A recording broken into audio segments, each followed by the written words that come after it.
पवन खेवटे, राज्य कृती समितीचा समन्वय, तसाच तांत्रिक भूमी अभिलेख तांत्रिक कर्मचारी संघटनेचे अध्यक्ष या नात्याने मी तुमच्या समक्ष जे आज आमचं जे काम बंद आंदोलन सुरू आहे किंवा जे 18 तारखेपासून तर 27 तारखेपर्यंत जे असहकार आंदोलन होतं आणि आता 2 तारखेपासून जे आमचं काम बंद आंदोलन आहे याबद्दल मी थोडंसं दोन गोष्टी सांगू इच्छितो। हे शासन आणि प्रशासन आणि आमच्या कर्मचाऱ्यांना आणि इतरत्र जे आमचे नागरिक आहेत त्यांना सुद्धा मी तर सगळ्यात आधी सर्व महाराष्ट्रातील संपूर्ण जे नागरिक आहेत जे आमचे अर्जदार आहेत मी त्यांची सगळ्यात आधी तर माफी मागतो की आम्ही या प्रकारे जे काम बंद आंदोलन केलेलं आहे त्या काम बंद आंदोलनामुळे त्यांना थोडा त्रास होत असेल, त्यांची कामं कुठेतरी अडकलेली असतील, लडखडलेली असतील, तर मी त्याकरिता त्यांची मी माफी मागतोय। कारण पण आज आम्ही ज्या गोष्टीसाठी आम्ही पुढे आलेलो आहे तर कुठे ना कुठे त्यांचा सुद्धा फायदा आहे या सगळ्या गोष्टीचा पाठीमागं।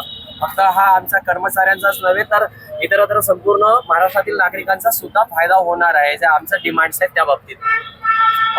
तुम्ही ज्या पद्धतीने मला प्रश्न विचारलाय की मागच्या वर्षी सुद्धा म्हणजे मे जून मध्ये जो संप झालेला होता आणि त्याच्यानंतर जी स्थगिती झालेली, तर त्या स्थगितीच्या अंतर्गत काय झालेलं आणि आता परत तुम्हाला रस्त्यावर परत काम बंद आंदोलनासाठी का उतरावं लागतंय, तर मी सगळ्यात आधी तर थोडी याची पार्श्वभूमी घेतोय की पार्श्वभूमी अशी आहे की आमच्या विभागामध्ये जो आतापर्यंत पारंपरिकरित्या ज्या प्रकारे काम चालायचे मोजणीच्या संदर्भामध्ये, परंतु कालांतराने प्रत्येक गोष्टीमध्ये बदल होत राहतो आणि असा बदल आमच्या विभागाने सुद्धा स्वीकारलेला आहे काळानुरूप। तर आजच्या युगानुसार आमच्यामध्ये इतके बदल झालेले आहेत की आज आम्ही सगळ्या मोजण्या करतोय त्या ट्रू कोऑर्डिनेटवर GIS प्रणाली सेक्टरमध्ये जाऊन आणि AIचा सुद्धा आजकाल आम्ही वापर करून आणि त्यातल्या त्या ड्रोनचा सुद्धा वापर करून आम्ही हे सगळं काम जितक्या लवकर होईल तितक्या लवकर करण्याचा आम्ही प्रयत्न करत आहोत।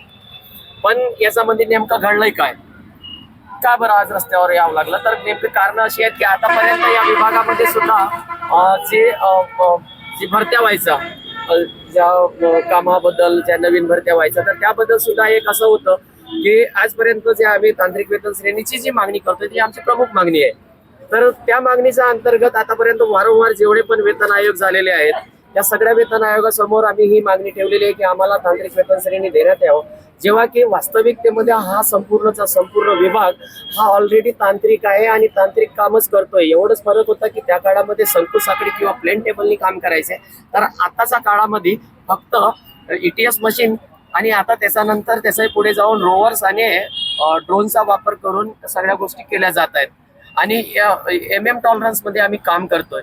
तर याच्यासाठी या सगळ्यांनी बोलण्यात आलेलं होतं की तुम्ही आम्ही तांत्रिक वेतन श्रेणी याच्यासाठी देऊ शकत नाही श्रेणी, की तुमच्या विभागामध्ये तांत्रिक क्वालिफिकेशनची जी लोकच नाही आहे, अशी भरती झालेली नाहीये। परंतु सप्टेंबर 2011 मध्ये ज्यावेळेस आमचे जमाबंदी आयुक्त सुधांशु साहेब होते आणि स्वाधीन सत्रिय साहेब हे प्रधान सचिव होते, त्या काळामध्ये आमचा सेवा भरती नियम बदललेले आहेत आणि जेव्हा सेवा भरती नियम बदललेले आहेत त्यावेळेस 2012ची ही पहिली तांत्रिक भरती करण्यात आली। त्याच्यामध्ये आमचा बेसिक ITI किंवा डिप्लोमा डिग्री सिव्हिल इंजिनियर्स असे वेल क्वालिफाईड लोक या विभागामध्ये रुजू झालेत आणि रुजू होऊन त्यांनी जो काम करण्याचा धडाका लावला, तर आजच्या कंडिशनमध्ये जर बघितलं तर आवकच त्या पर्सेंटेजमध्ये आहे तर थोडीफार शिल्लक राहणार आहे, परंतु जे पेंडन्सी होती ती त्या लेवलमध्ये जाऊन सगळी क्लिअर करण्याचा प्रयत्न केलेला आहे या सगळ्या लोकांनी मिळून आणि एक चांगला मेसेज देण्याचा प्रयत्न केलाय की आम्ही लोक काम करू शकतोय, परंतु आम्ही ज्या पद्धतीने काम करतोय किंवा ज्या लेवलमध्ये जाऊन काम करतोय आणि प्रत्येक गोष्टीची एक जबाबदारी फिक्स आहे आणि ती जबाबदारी स्वीकारून जर करतोय, तर अशा परिस्थितीमध्ये आमच्या कर्मचाऱ्यांना तांत्रिक वेतन श्रेणी किंवा त्यांच्या क्वालिफिकेशन नुसार एक काम एक वेतन, समान काम समान वेतन या तत्वावर जाऊन सुद्धा आम्हाला का त्या वेतन श्रेणी किंवा त्या गोष्टीबद्दल आम्हाला वंचित ठेवलं जात आहे। जेव्हा की आतापर्यंत आमच्या विभागाशी संबंधित जितके पण विभाग येतात त्याच्यामध्ये मी बोलू शकतो की भूसंपादन विभाग असो, PWD असो, इरिगेशन असो किंवा रेल्वेज असो, NMRD असो, PMC असे जे काही महानगरपालिका आहेत, नगरपालिका आहेत, पंचायत समित्या आहेत, जितकं पण ऑलरेडी NHI आहे, छोटे छोटे रोड्स आहेत, ZP आहेत, या सगळ्या गोष्टीचं सुरुवात करणारा जर कुठला एखादा विभाग असेल तर तो आमचा भूमी अभिलेख विभाग आहे. आणि या विभागाच्या अंतर्गत झालेल्या म्हणजे आम्ही क्रिएटर्स आहोत. आम्ही या सगळ्या गोष्टीचं क्रिएटिव्हिटी करतोय, त्याला आम्ही नेमका आकार देतोय. म्हणजे आम्हाला ते करावं लागतं जागेवर जाऊन सुद्धा आणि कागदावर सुद्धा. आणि या सगळ्या गोष्टीमध्ये या सगळ्या गोष्टी करत असून सुद्धा आम्ही टेक्निकल काम करतो हे सगळी लोक बोलतात, पण तुम्ही काम करणारी लोक हे तांत्रिक नाहीत. आम्ही तुम्हाला तांत्रिक पगार देऊ शकत नाही. तर हे कुठेतरी मला वाटते की ते दोघांनाही परस्पर कुठेतरी ऑपोजिट होतंय. आणि हे सगळे विभाग ज्या आमच्या रेकॉर्ड्सवर काम करतात ते सगळीचे सगळी लोक तांत्रिक स्वरूपाचं काम करतात, त्यांना तांत्रिक स्वरूपाचा पगार पण दिला जातो. आता आम्हाला जो पगार दिला जातोय तो कारकुनाचा खालचा सुद्धा ड्रायव्हरचा बरोबरीचा ड्रायव्हरला सुद्धा सर सांगावं इच्छितो तुम्हाला की त्यांना आमच्यापेक्षा जास्त वेतन श्रेणी आहे. तर मग आम्ही असं काय चुकीचं काम करतोय की आम्हाला का वंचित ठेवलं जातं या सगळ्या गोष्टींमुळे? आमचा हा शासनाला आणि प्रशासनाला दोघांना पण प्रश्न आहे की का. आणि आतापर्यंत जे संप पुकारलेले आहेत सगळ्या गोष्टी झालेल्या आहेत, तुम्ही प्रत्येक वेळेस आम्हाला सांगितलं की आम्ही सकारात्मक भूमिका घेतलेली आहे, आम्हाला तुम्हाला द्यायचंच आहे, तुम्ही जे काही काम करताय हे तांत्रिक आहे. आणि प्रत्येक वेळेस हे झालेलं आहे सर. आता लेटेस्ट मध्ये जर विचार केला तर मे आणि जून महिन्यामध्ये जो इथे संप झालेला होता तर त्या अंतर्गत काय झालंय ना सर की 4 तारखेला 4/6/2025 ला मुंबई मंत्रालयामध्ये माननीय मंत्री महोदय महसूल यांच्याकडे आमची बैठक लागलेली होती. त्याच्यामध्ये त्या शिष्टाचार मंडळामध्ये मी सुद्धा एक होतो त्याच्यामध्ये. त्यावेळेस सुद्धा साहेबांनी सांगितलं की आम्ही तुम्हाला 150 दिवसाच्या कार्यक्रमामध्ये तुम्हाला आम्ही तांत्रिक वेतन श्रेणीचा दर्जा देऊ आणि तुम्हाला वेतन पण देऊ. आणि दुसरी जी आमची याच्यापेक्षा जी एक मागणी आहे की आम्हाला आमचा जो प्रवास भत्ता आहे जो एका तालुक्यावरून मॅक्झिमम 60 ते 70 किलोमीटर अंतरावरची गावं गाठावी लागतात आम्हाला. आणि अशा परिस्थितीमध्ये प्रत्येक ठिकाणी प्रत्येकाला वाटते की साधन जायचं तर फक्त बसचं साधन आहे, परंतु असे कित्येक गावं आहेत ज्या ठिकाणी सार्वजनिक दळणवळणाची काही कुठलीही व्यवस्था नाही आहे आणि त्या गावात गेलो तरी 2-2, 5-5 किलोमीटर अंतरावर पायदळच जावं लागतं. तर अशा परिस्थितीमध्ये आम्हाला ते एक फिक्स 5,000 कमीत कमी आम्हाला PA बिल आम्हाला पगारामध्ये ऍड करून द्यायला पाहिजे, ही सुद्धा मागणी साहेबांनी मान्य केलेली होती. त्याचबरोबर आमची अजून एक मागणी होती की आम्हाला जे 65-35चं जे गट ब मधलं राजपत्रित अधिकारी गट ब याच्यामध्ये पदोन्नतीचं जे प्रमाण होतं त्याच्यामध्ये आम्ही म्हटलं होतं की आमच्या विभागामध्ये जी नवीन पोरं लागलेली ही पोरं आमच्या विभागामध्ये येतात आणि इथलं सगळं पगाराचा या सगळ्या गोष्टी बघितल्या आणि कामाचा तो तणाव बघितला की हे सोडून चालले जातात. तर अशा परिस्थितीमध्ये त्यांना इथं थांबवण्यासाठी म्हणून आम्ही त्यांना रिक्वेस्ट केली होती की सर एक जम्पिंग प्रमोशन द्या, एक 50% प्रमोशन मधून, 35% सरळ सेवा MPSC मधून आणि 15% आमच्या कर्मचाऱ्यांमधून एक जम्पिंग प्रमोशन द्या, जेव्हा की न्याय देण्याचा एक प्रयत्न राहील त्या कर्मचाऱ्यांना जे काहीतरी आपल्या आयुष्यामध्ये काहीतरी वेगळं करू इच्छितात किंवा बाहेर जाऊन करू इच्छितात अशा लोकांना या डिपार्टमेंटमध्ये थांबवायसाठी. पण असं होताना झालेलं नाहीये. आणि मागे सर आमच्या इथे 1100-1150 भरत्या झालेल्या होत्या, त्याच्यापैकी सर सांगतोय कमीत कमी 800 ते 850 मुलं आमच्या विभागातून सोडून गेलीत. या बेरोजगारीच्या काळामध्ये जर 800-850 पोरं 1100 मधून सोडून जात असतील तर विचार करणारी बाब आहे की या बेरोजगारीच्या काळामध्ये ही परिस्थिती काय आलेली असेल की या विभागात लोक काम करू इच्छित नाहीयेत किंवा लोक काम का करत नाहीत. म्हणजे आम्ही कुठल्या लेवलवर जाऊन काम करतो हे एवढंच सांगायचं आहे आम्हाला. दुसरा आमच्यावर असा एक विषय होता की आम्ही कुठलंही काम करतो तर ते एका प्रकारचं न्यायालयीन स्वरूपाचं काम असते, कारण जागेवर जाऊन आम्हाला त्याच दिवशी मोजणी करून त्याच दिवशी डिमार्केशन आणि आम्हाला त्याच दिवशी सगळं त्या ठिकाणी करून द्यायचं असते, म्हणजे न्याय द्यायचा असतो अर्जदाराला आणि लागूधारकांना, सहधारक जे कोणी असते. परंतु आम्हाला अशा वेळेमध्ये कुठे ना कुठेतरी कुणाचा विरोधाला जावं लागतं आणि जनमानसामध्ये आमची प्रतिमा मलिन होण्याचं हे एकमेव कारण आहे की कोणीतरी एक व्यक्ती असल्या वेळेस नाराज होतोच. तर आमचं असं म्हणणं होतं की मग अशा वेळेस जो कोणी नाराज होतो तो सरळ FIR दाखल करतोय, फौजदारी गुन्हे दाखल करतोय आणि आम्हाला आमच्या कर्मचाऱ्यांना त्या भीतीच्या वातावरणामध्ये आम्ही नेमके न्याय कसा द्यायचा आणि तोही एका दिवसाचा आत द्यायचा आहे. एवढं सडनली एवढं सोपं नाहीये, तरी आम्ही करण्याचा तो प्रयत्न धाडस करतोय. पण याच्यामध्ये आम्हाला कुठलंही प्रोटेक्शन देण्याचा मार्गामध्ये नाहीये. पण आम्हाला साहेबांनी सांगितलं की ह्याच्यामध्ये तोडगा काढू, परंतु सर आज तो काळ होता आणि आजची परिस्थिती आहे अजूनपर्यंत ती सुद्धा मागणी मान्य झालेली नाहीये. त्याच पद्धतीनं आमचं आम्ही जर काम करतोय सर, आम्ही म्हणतोय की काम करायला आमची सगळी लोक तयार आहेत सर. आमच्यामध्ये मग महिला मंडळ असो की पुरुष मंडळ असो, त्या लेवलवर जाऊन काम करतात सर, दिवस रात्र काम करतात. जेव्हा जेव्हा ते झोप उघडते त्यांची रात्री 12 वाजत की 2 वाजत, तेव्हा सुद्धा ते कामच करताना दिसतात. आणि याचे प्रूफ त्या वर्जन 2च्या साईडवर वेळेचं नोंद होते, त्या वेळेची नोंद पण घेऊ शकतात की खरंच हे बोलतायत की खोटं बोलतायत. दुसरं सर, शनिवार रविवार सोमवार कुठलीही शासकीय सुट्टी असो, प्रत्येक दिवशी आमचा कर्मचारी हा काम करतोय. परंतु सर शासनाचा पुढे आणि जनमानसामध्ये आमची प्रतिमा इथपर्यंत कोणी घालवलेली आहे आम्हाला माहित नाही. परंतु आमचं लोक हे कामच करत नाही, असल्या प्रकारचं वातावरण निर्मिती करून कुठेतरी प्रतिमा मलिन करून आम्हाला असं वाटतंय की या ठिकाणी खासगीकरणाचं काहीतरी षडयंत्र करण्यासाठी हे सगळ्या चुकीच्या बाबी पेरल्या जात आहेत, की जेणेकरून प्रतिमा मलिन होईल आणि लोक यांच्या विरोधात किंवा शासन यांच्या विरोधात जाईल. म्हणून बहुतेक प्रशासनाकडून असं करण्याची शक्यता नाकारता येत नाही, असं आम्हाला डाऊट्स आहेत. आता ते सत्य आहे नाही आहे याबद्दल आम्ही जाणार नाही, परंतु जी परिस्थिती आमच्या डोळ्यापुढे येते त्याबद्दल आम्ही बोलतोय. दुसरं सर, याच्यामध्ये असं आहे की प्रायव्हेटीकरण करायला आमचं बिलकुल दुमत नाहीये, परंतु तुम्ही काम करताना कुठलंही फायनल एसओपी तुम्ही देतच नाहीत आणि मग तुमचा आमचा सगळा गोंधळ होऊन जातो की आम्हाला काम कशा पद्धतीने करायचं आहे, कुठलं करायचं आहे. आणि त्याच्यामध्ये दुसरं एक असं आहे की आम्ही सगळे लोक जर काम करतोय तर आम्हाला ती साधन सामुग्रीच दिलं जात नाही. आज एका रोवरवर 5-5 लोक काम करतायत, 6-6 लोक काम करतायत, तर एका दिवशी 6 मोजण्या कशा शक्य आहेत?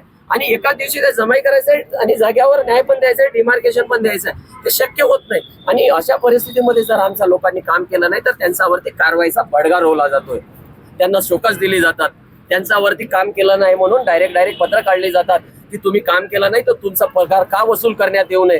तर जर काम करण्यापर्यंत पगार वसूल करण्यापर्यंत जर इथपर्यंत परिस्थिती येत असेल तर मग आमच्या कर्मचाऱ्यांनी नेमकं कुठल्या स्तरावर जाऊन काम करायचं, हा आता म्हणजे पलीकडला विषय आहे, समजण्याचा पलीकडला विषय आहे. आणि ह्याच्यासाठी आम्ही थोडं लांब होतोय बोलताना, पण माझा हा मेसेज सगळ्यापर्यंत गेला पाहिजे म्हणून मी सांगतोय. यासाठी आम्हाला कुठूनही न्याय मिळण्याचा प्रयत्न झालेला नाही, म्हणून आम्ही माननीय न्यायालयाकडे आम्ही धाव घेतली. सन 2017 साली आम्ही न्यायालयामध्ये याचिका दाखल केली की आम्हाला या सगळ्या गोष्टीबद्दल न्याय देण्यात यावा.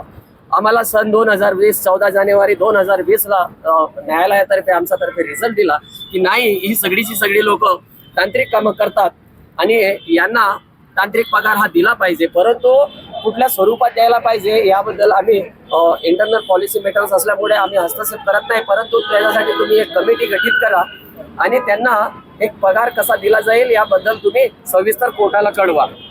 तर सर 2021 मध्ये महाराष्ट्र शासनाचा GR निघाला आणि त्या GRच्या अंतर्गत सांगण्यात आलं की तुम्ही कमिटी गठीत करा.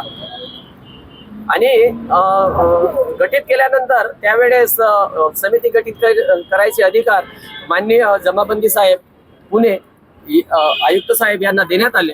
त्या अंतर्गत विविध वेगळ्या विभागाची लोकांना त्या समितीमध्ये सम्मिलित करण्यात आलं. त्याच्यामध्ये आपण सचिव सुद्धा घेतले मंत्रालयामधून आणि जे केसमध्ये जे कर्मचारी गेलेले होते त्यांच्यातले प्रतिनिधी सुद्धा त्यांना सदस्य सचिव म्हणून घेण्यात आला आणि अध्यक्षपद माननीय जमाबंदी साहेबांना देण्यात आलेलं होतं.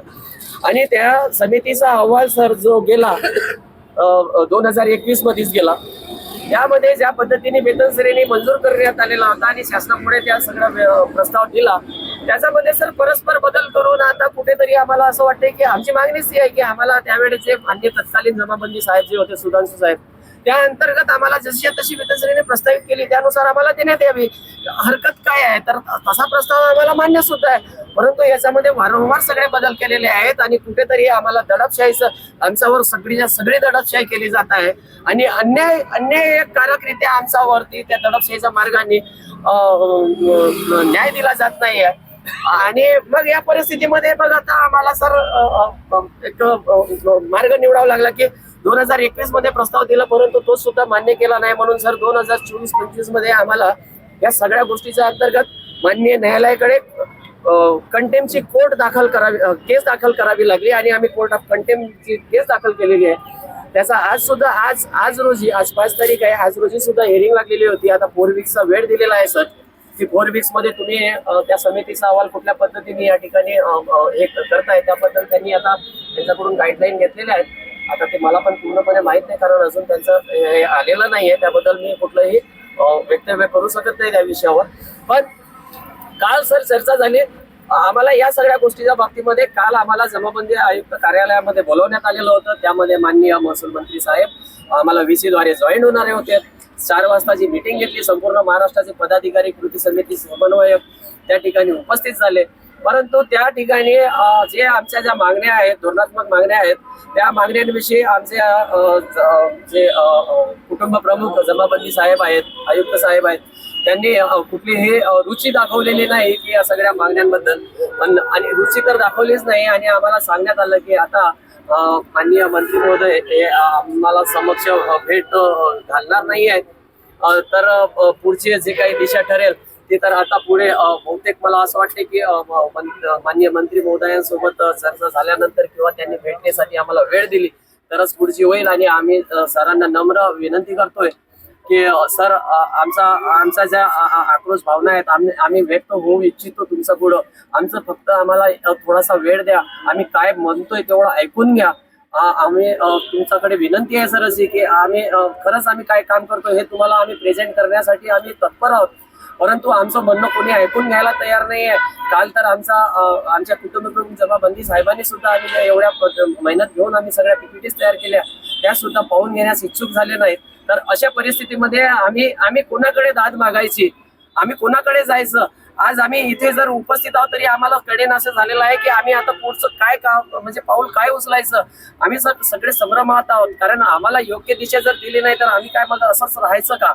आणि आम्हाला योग्य मार्गदर्शन करून आमच्या ज्या काही मागण्या आहेत त्या पूर्ण नाही तर क्वचित आमच्याकडे पाहून जे योग्य आहेत त्या तरी आमच्या मागण्या मान्य करायला पाहिजेत अशी आम्ही शासन आणि प्रशासन यांच्याकडे नम्र विनंती करतोय.